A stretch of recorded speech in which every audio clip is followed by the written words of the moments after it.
Here you see a few options for undoing the action that was automatically applied. For example, if you intended for the M to be lowercase, you could click the Undo Automatic Capitalization option. To apply the text entry and to close the Smart Tag menu, click anywhere outside the menu and Text Placeholder. Now that the presentation has been titled, let's see what appears on the second slide of this presentation. Now, switch to Slide View to clearly see the second slide of the presentation.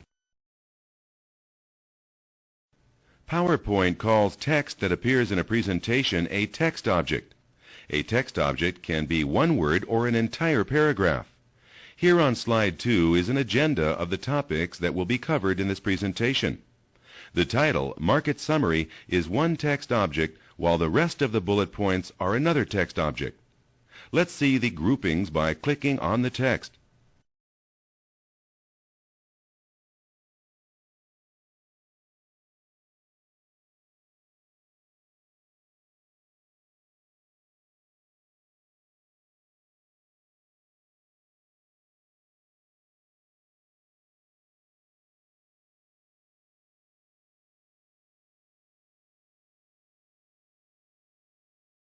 By default, PowerPoint has formatted the title text object on this page in Times New Roman font.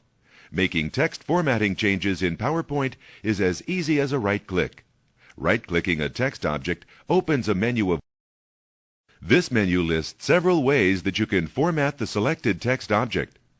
Let's choose the Font menu option to change the. Here is the Font dialog box. You can change almost everything about the current text object from this dialog box. Let's make the words Market Summary stand out on the page a bit more by changing. First, let's take a look at what all of the options in the Font dialog box are used for. Let's explore this dialog box before continuing.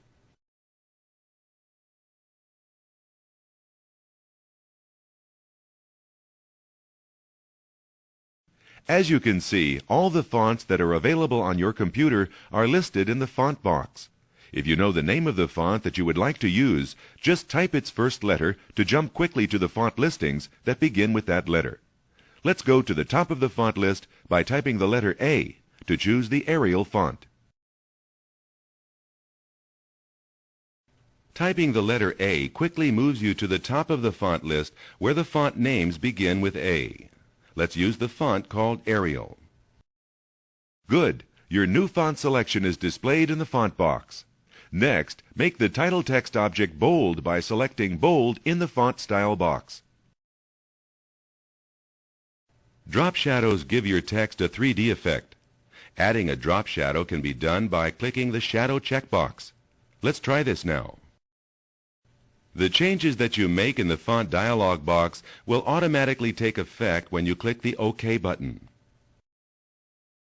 For your convenience, the text has been deselected so you can see that the formatting options have been applied to the title. Now the title is in Arial font, is bold, and has a drop shadow.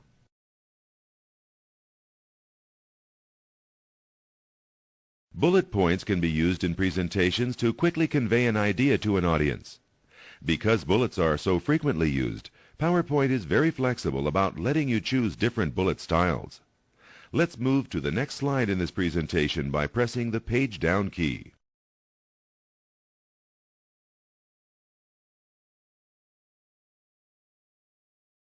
Let's change the bullet on this slide to something more exciting. To quickly select the placeholder and open its shortcut menu, right-click the bulleted text.